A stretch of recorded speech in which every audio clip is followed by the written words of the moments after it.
सम्माननीय सभामुख महोदय, नीति तथा कार्यक्रमको यस छलफलमा सम्माननीय प्रधानमन्त्रीज्यू हुनुहुन्न। यो विषयमा म आपत्ति जनाउन चाहन्छु। सरकारको प्रमुख नेतृत्व गरिरहनु हुने उहाँले नै पेश गरेको नीति तथा कार्यक्रममा हामी छलफलमा छौँ। थुप्रै माननीयज्यूहरूको राम्रा राम्रा विचारहरू मैले सुने। सम्भवतः यो अघिल्लो रोमा बसेर सुन्ने अलि धेरै समय मैले नै सुने होला। जीवन सिकाइ हो, हरेक पल हामीले सिकिरहनुपर्छ, अरूलाई सुनिरहनुपर्छ, अरूले के भन्छन् सिकिरहनुपर्छ। यति महत्त्वपूर्ण विषयमा हामीले छलफल गरिरहँदाखेरि सरकारको प्रमुख जसले चाहिँ नीति तथा कार्यक्रम प्रस्तुत गर्नुभएको हो उहाँले हामीलाई सुनिरहनु भएको छैन। उहाँले लाइभमा सुनिरहनुहुन्छ अथवा भोलि भरै सुन्नुहुन्छ भन्ने कुरा पनि होला। तर यो संसदको मर्यादा विपरीत छ, संसदको परम्परा विपरीत पनि छ। यहाँ पूर्ववक्ता हामीभन्दा धेरै अनुभवी माननीयज्यूहरूले पनि इतिहासका कुराहरू पनि थुप्रै राखेर जानुभएको छ। म माग गर्न चाहन्छु उहाँ यहाँ उपस्थित भएर उहाँले छलफलमा सुन्नु भएन, तर उत्तर दिने क्रममा उहाँ आउनुहुनेछ भन्ने मैले चाहिँ विश्वास लिएको छु। यदि उहाँ आउनुहुन्न भने हामी श्रम संस्कृति पार्टी चाहिँ बाहिरिनेछौँ। हामीले अरूबाट हामीले सुन्नुपर्ने स्थिति होइन। यो एउटा सामाजिक परम्परा छ नि, आफ्नो बिहेमा अरूलाई बेहुला पठाएर हुँदैन। त्यसो भएको कारणले उहाँले नै उत्तर दिनुपर्ने कार्यक्रम हुन्छ। अब यो काग कराइरहन्छ, पिना सुकिरहन्छ भन्ने हिसाबले हामी संसदलाई चलाउन सक्दैनौँ। अब यहाँ थुप्रै माननीयज्यूहरूले आफ्नो विचारहरू राख्नुभयो। म धेरै आफ्नो विचार राख्न पनि चाहन्न। थुप्रै विषयहरू आइसक्यो। हामी नेपाली त्यति धेरै जान्ने, गफ गर्नुमा हामीलाई विश्वमा कसैले पनि भ्याउँदैन, तर देश बनाउन हामीले सकेनौँ। त्यसो भएको कारणले ज्ञानको कमी कोहीसँग छैन। यहाँ 5 घन्टा हामी आफ्नो मन्तव्य राख्न सक्छौँ भनिसकेपछि ज्ञान टन्न छ हामीसँग। के चाहिँ नभएको होला त भन्दाखेरि स्पष्ट ज्ञान नभएको पनि हुनसक्छ। अर्को कुरा इमान्दारी छैन। हामी आफ्नो कर्तव्य कति इमान्दार भएर वहन गर्छौँ भन्ने कुरा हो। हाम्रो कर्तव्य हामीले पुरा गर्दैनौँ भने अधिकारको दाबी गर्ने अवस्था रहँदैन। त्यसो भएको कारणले प्रधानमन्त्रीज्यूले साथै माननीय मन्त्रीज्यूहरूले आफ्नो कर्तव्य आगामी दिनमा पुरा गर्नुहुनेछ भन्ने विश्वास पनि म लिन चाहन्छु। अब यहाँ यो नीति तथा कार्यक्रम हुँदाखेरि यहाँ समस्या कहाँनिर छ भन्ने कुरा हामीले बुझ्नु जरुरी छ। हामी सबैसँग विचार छ, हामी सबैसँग मुद्दा छ, हामी सबैलाई जनताले चुनेर नै यहाँ पठाउनु भएको। मेरो विचार पनि समेटियोस् भन्ने मात्रै हो यहाँ मनसाय जस्तो मलाई लाग्छ। तर सरकारले एक्लौटी ढङ्गबाट विषयगत समितिहरूको बैठक पनि नराखी, विषयगत समितिहरूबाट आएका सल्लाह सुझावहरूलाई पनि नसमेटी नीति तथा कार्यक्रम ल्यायो। दिनभरि यहाँ बैठकमा बस्छौँ, भरे रातभरि पढेर भोलिसम्ममा आइहाल्नु, तयारी भएर आइहाल्नु भन्ने किसिमको होइन निर्देशन, त्यो खालको आदेश यहाँनिर चाहिँ नै जारी गरिएको छ। हाम्रा पूर्ववक्ता अनुभवी हाम्रा चाहिँ नि माननीयज्यूहरूले भनिसक्नुभयो। पहिला हामी 3 दिनसम्म, 4 दिनसम्म, 1 हप्तासम्म छलफल गर्थ्यौँ। आज त तपाईँको चाहिँ नि के 6 घन्टामा सक्नुपर्ने बाध्यता छ भनेर भन्नुभयो। यो नीति तथा कार्यक्रम भन्ने कुरामा गहन रूपमा छलफल हुनु जरुरी छ। हामीले पर्याप्त मात्रामा छलफल गरेनौँ भने नीति तथा कार्यक्रम राम्रो हामी बनाउन सक्दैनौँ। म सरकारलाई के भन्न चाहन्छु भने नीति भनेको वास्तवमा मनसाय अर्थात् उद्देश्य हो। कार्यक्रम भनेको त्यो उद्देश्य अथवा मनसायलाई प्राप्त गर्ने काम, कार्यसूची। अब यो नीति के हो, कार्यक्रम के हो भन्ने नै थाहा नभएर यहाँनिर चाहिँ एकले अर्कालाई दोषी रहेको जस्तो पनि मलाई लाग्यो। हाम्रो मनसाय के हो त? त्यो मनसाय के, उद्देश्य के हो? त्यो प्राप्त गर्नलाई हामीले के काम गर्छौँ त? त्यो कामको सूची कार्यक्रम हो। मनसाय चाहिँ हाम्रो नीति हो। त्यसले गर्दाखेरि के हो नीति, के हो तपाईँको कार्यक्रम भन्ने नै थाहा नभएको किसिमले पनि अस्पष्ट ढङ्गबाट नीति तथा कार्यक्रम आएको देखिन्छ पढ्दै जाँदाखेरि। त्यसो नहोस् भन्ने मेरो चाहिँ कामना छ। सच्याउन सक्ने समयसम्म हामीले सच्याउन सक्छौँ। चेतनाको विकास नगरिकन विकास हुँदैन भन्ने मलाई मेरो बुझाइ छ। चेतना नै सबैभन्दा ठुलो विकास हो। सबै खाले विकासको बिउ र मूल जरा नै हो चेतना। सही र गलत बीचको फरक छुट्याउन सक्ने र सहीको पक्षमा आफूलाई उभ्याउन सक्ने गुण नै चेतना हो। त्यो चेतनाको विकासका लागि चाहिँ हामीले के सोचेका छौँ? चेतनाको विकास नहुँदाखेरि विनाशहरू भइरहेका छन्। त्यसो भएको कारणले हामीले त्यो सफ्टवेयरको पाटोलाई पनि, सामाजिक सफ्टवेयरको पाटोलाई पनि ध्यान दिउँ, एआईको कुरालाई मात्रै ध्यान नदिउँ।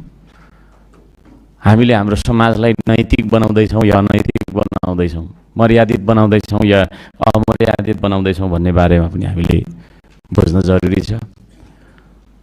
आर्थिक, सामाजिक, सांस्कृतिक, भौतिक सबै कुरा, सबै खालको विकासको जरा भनेको चेतना नै हो। त्यो चेतनाको विकासतर्फ पनि हामी जानुपर्छ। त्यो नीतिमा पनि हामी चाहिँ लाग्नुपर्छ भन्ने मलाई लाग्छ। हामी विपद व्यवस्थापनको बारेमा पनि मैले त्यहाँ नीति तथा कार्यक्रममा हेरेँ, तर त्यहाँ अत्यन्तै थोरै मात्रै उल्लेख गरिएको छ। विपद व्यवस्थापनमा हामी अत्यन्तै तपाईँको चाहिँ के अरे पछि छौँ।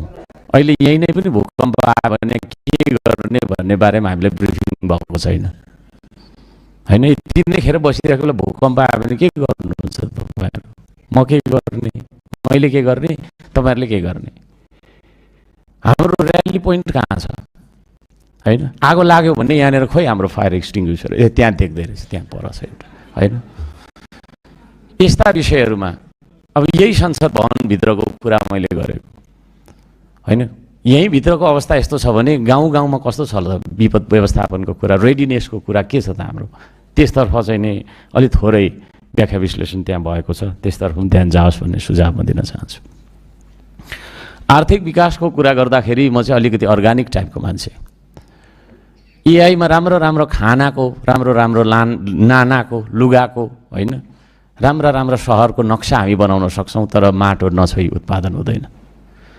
मेरो गीत छ, अन्त गीत त यहाँ गाउन मिल्दैन। वाचन गर्छु। खेतबारी बाँझो राखी आकाशतिर हेर्दा, डुब्न लाग्यो देश आज जिउने शैली फेर्दा। गफैको भरमा मिठो खाना राम्रो लाउन खोज्दा, होस गर नेपाली हो देशै घुम्ने दिन आइसक्यो। हामीले माटोलाई फोहोर भन्यौँ, माटो ढुङ्गा यस्तो, त्यो खालको तपाईँको चाहिँ के अरे भाष्य खडा गरेर अगाडि बढ्यौँ भने भोलि हामी आत्मनिर्भर बन्न सक्दैनौँ।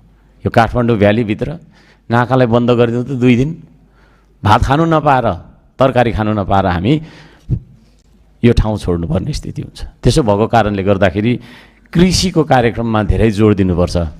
यो चाहिँ नि आर्थिक विकास यदि हामीले साँच्चै नै गर्ने हो भने हामीले लगाइरहेको लुगा पनि कृषिको तपाईँको कच्चा पदार्थबाट प्राप्त हुने हो, त्यसको प्रशोधित रूप फर्म मात्रै हो यो चिज। त्यसले गर्दा त्यसतर्फ सरकारले ध्यान दियोस् भन्ने म सुझाव दिन चाहन्छु।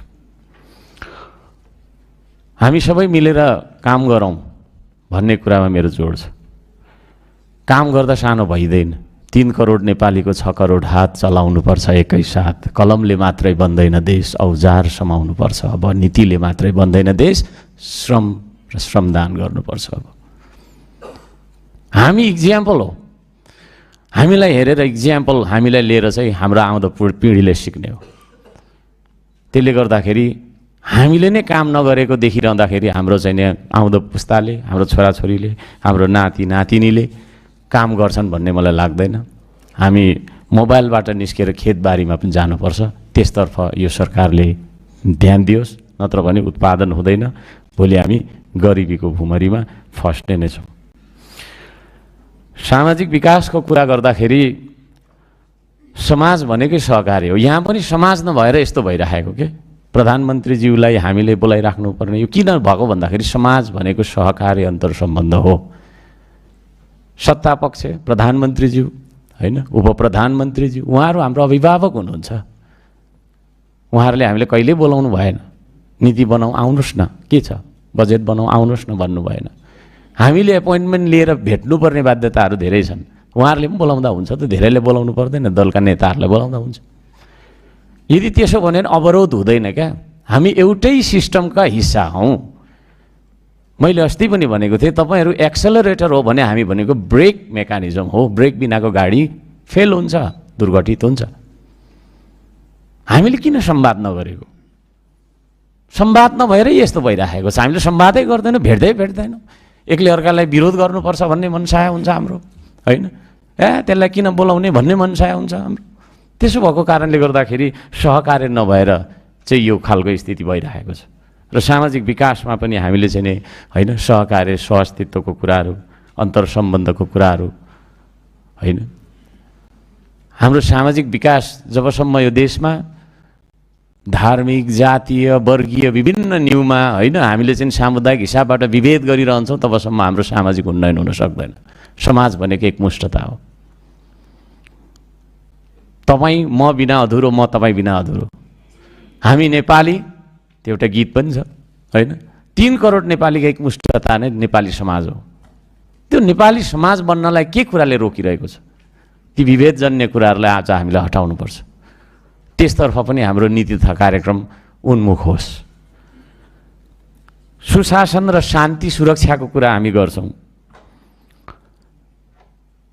लोभले चोर्नेलाई कारागार, भोकले चोर्नेलाई रोजगार, यो नीति हामीले अपनाउनुपर्छ। लोभले चोर्ने मान्छे पनि छ समाजमा, लोभले चोर्नेलाई कारागारमा खाद्नुपर्छ, तर भोकले चोर्नेलाई रोजगार दिनुपर्छ। भोकले पनि चोरिरहेको होला नि त यहाँ मान्छे। जबसम्म हामीले चाहिँ आर्थिक उन्नति गर्दैनौँ, जबसम्म हामीले सबैलाई रोजगारी दिने, सबैलाई यही देशमा चाहिँ गरी खाने वातावरण बनाउँदैनौँ, तबसम्म अपराधहरू भइरहन्छ। बाध्यताले अपराध भइरहन्छ, बाध्यताले मान्छेले चोरिरहेको होला। त्यसो भएको कारणले गर्दाखेरि शान्ति सुरक्षाका लागि हामीले यदि सोच्ने नै हो भने उत्पादनमा जानुपर्छ। माटो नछे उत्पादन हुँदैन। उत्पादन नहुनु भनेको औद्योगिकरण नहुनु हो। हामीले मोबाइलमा मात्रै इन्डस्ट्री हेरेर हुँदैन। अहिले दिनभरि यहाँ हामी भाषण गर्छौँ, अनेक परि भन्छौँ, एकछिन भोक लाग्छ, भोक लागिसकेपछि किसानले उत्पादन गरेको भात खानुपर्छ। अनि त्यो किसानको लागि चाहिँ हामीले कति पैसा छुटाउँदैछौँ त? प्रश्न गर्न चाहन्छु सरकारलाई। जबसम्म किसान र मजदुरको हकमा हामीले बजेट विनियोजन गर्दैनौँ राम्रोसँग, तबसम्म देशको उन्नति आर्थिक रूपमा हुँदैन। त्यो माथि मात्रै हुन्छ, जराबाट हुन सक्दैन। शिक्षाको क्षेत्रमा मैले एउटा सुझाव दिन चाहेको छु। शिक्षा मन्त्रीज्यूलाई पनि भेटेर मैले सुझाव दिन चाहेको छु। सदनको पहिलो बैठकदेखि नै मैले चाहिँ भनिरहेको छु, पढाइ होइन शिक्षा, गराइ हो। What we read in the books is not education. What we do in life is education in fact. तर हामीले हाम्रो पुर्खा, होइन, दाउराको भारी बोकेर, घाँसको भारी बोकेर, नुन र तेलको भारी बोकेर जीवन बिताउनु भयो। आज हामी किताबको भारी बोकेर जीवन बिताइरहेका छौँ। भरिया चाहिँ सेम भरिया नै हो हामी। त्यसो भएको कारणले गर्दाखेरि, होइन, 7 दिन थ्योरी किताब पढिरहनुपर्छ भन्ने कुरामा के अरे त्यसमा त्यो मेरो सहमति छैन। अरूले लेखेको किताब पढ्दैमा हामी विद्वान भइँदैन पनि। 3 दिन मात्रै किताब पढ्ने, 4 दिन उत्पादन, निर्माण, आविष्कार, सृजना, कला, खेलकुद, यसमा लगाउनुपर्छ विद्यार्थीलाई। त्यसतर्फ चाहिँ नि त्यो खालको चाहिँ नि शिक्षा नीति हामीले अख्तियार गर्नुपर्छ भन्ने महत्त्व गर्न चाहन्छु। स्वाधीनताको विषय गर्छौँ हामी, स्वाधीनता भनिरहन्छौँ, तर वास्तवमा जबसम्म हामी आर्थिक रूपमा स्वाधीन बन्न सक्दैनौँ, तबसम्म हामी स्वाधीन बन्न सक्दैनौँ। आर्थिक स्वाधीनता नै वास्तविक राजनीतिक स्वाधीनता पनि हो। हामी आफै स्वावलम्बनको बाटोमा, हामी आफै स्वाभिमानी स्वावलम्बी बन्नका लागि के खालको नीति हामीले अख्तियार गर्ने हो त? त्यसतर्फ पनि सरकारले स्पष्ट रूपमा नीति ल्याउनुपर्छ, कार्यक्रम ल्याउनुपर्छ। यो सुझाव दिन चाहन्छु। प्रकृति, संस्कृति र प्रविधि। प्रकृतिलाई संरक्षण गरौँ, संस्कृतिलाई सम्वर्धन गरौँ, प्रविधिलाई प्रवर्धन गरौँ। यो 3टा कुरा नै हाम्रो जीवन हो। हाम्रो बुझाइ चाहिँ त्यो छ। त्यसले गर्दाखेरि प्राकृतिक रूपमा हामी माटो भन्छौँ, हुनु त हामी त अब माटै अब धेरै त्यो भन्न मिल्दैन यहाँ, होइन। माटो बचाउने कार्यक्रम चाहिँ हाम्रो के छ त? नित्यता कार्यक्रम केही पनि छैन। प्रत्येक साल करोडौँ अरबौँ टन माटो बगेर गइरहेको छ। पहिरो मात्रै, जता हेऱ्यो पहिरो, जता हेऱ्यो त्यो पहिरो रोकथाम गर्नका लागि जनचेतनाबाट, चेतना नै फेरि विकासको मूल हो भनेर अघि भनिसके, जनचेतना फैलाउने हो कि जङ्गलैभरि डढेलो लगाइरहेको छ? त्यो डढेलो अज्ञानवश मान्छेले लगाइरहेको हुनसक्छ। वृक्षरोपण सम्बन्धी के कार्यक्रम छ? केही पनि छैन। त्यसले गर्दाखेरि प्रकृतिलाई संरक्षण गरौँ सुरुमा, त्यसतर्फ पनि नीतिथा कार्यक्रममा आओस्। संस्कृतिको पक्षमा हामी उभौँ, प्रविधिको विकास गरौँ, त्यसतर्फ पनि नीतिथा कार्यक्रममा आओस् भन्ने अनुरोध गर्न चाहन्छु। जेनजीको आन्दोलन पश्चात राज्यले युटर्न लियो। जेनजी भन्ने बित्तिकै युवा पुस्ताको मनमा के छ त? त्यसको कुरा सुन्नका लागि, त्यो पुस्ताको कुरा सुन्नका लागि जेनजी आयोग पो गठन गर्ने हो कि भन्ने सल्लाह म दिन चाहन्छु है। होइन भने फेरि हामीलाई पनि आउटडेटेड भन्ने छन्, त्यहाँ बाहिर बस्ने युवाले हामीलाई पनि आउटडेटेड भन्ने छन्। पहिला त्यही भएको हो, त आउटडेटेड हो भनेर चाहिँ नि त्यो आन्दोलन नहोस् भन्न खातिर जेनजी आयोग गठन गरियोस् भन्ने सल्लाह दिन चाहन्छु। धेरै छन् गुनासाहरू, तर गुनासो पोख्ने होइन मात्रै काम गरेर हुँदैन। मैले त्यो नियमावलीमा पनि नीति तथा कार्यक्रममा पनि हेरेँ मैले, त्यहाँ मैले 22वटा बुँदामा संशोधन गर्नुपर्छ भनेर चाहिँ लेखेर ल्याएको छु। त्यो पनि म यहाँ सभामुख ज्यूलाई म दिइराख्छु छु। त्यसमा के शब्द हटाउनुपर्छ, के तपाईँको चाहिँ थप्नुपर्छ भन्ने मैले लेखेर राखेको छु। यो विषय चाहिँ म वाचन गर्न चाहन्न। र हाम्रो प्रधानमन्त्रीज्यूलाई फेरि पनि हाम्रो अनुरोध छ, तपाईँ हाम्रो लिडर हो, यो संसदको लिडर हो, सरकारको लिडर हो होइन, पुरै नेपाली 3 करोड नेपालीको अभिभावक हो। तपाईँ आफ्नो जिम्मेवारीबाट भाग्न पाउनुहुन्न। तपाईँको कारणले गर्दाखेरि यहाँनिर मर्यादा कता कता तलमाथि भइरहेको स्थिति छ।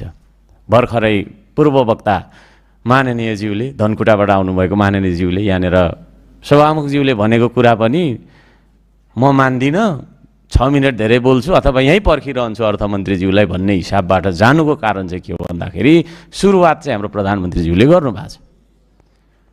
उहाँ आउनुपर्छ। परम्परालाई, विधिलाई मिचेर यो देशमा सुशासन हामीले कायम गर्न सक्दैनौँ, कल्पना गर्न सक्दैनौँ। सुशासन छैन भने विकास हुँदैन, अराजकताले देशलाई निल्छ। त्यसो भएको कारणले म त्यो अनुरोध गर्न चाहन्छु, सबै हामी मर्यादित बनौँ, जिम्मेवार बनौँ। यति भन्दै मेरो भनाइ यही राख्दछु। धन्यवाद छ। नमस्ते।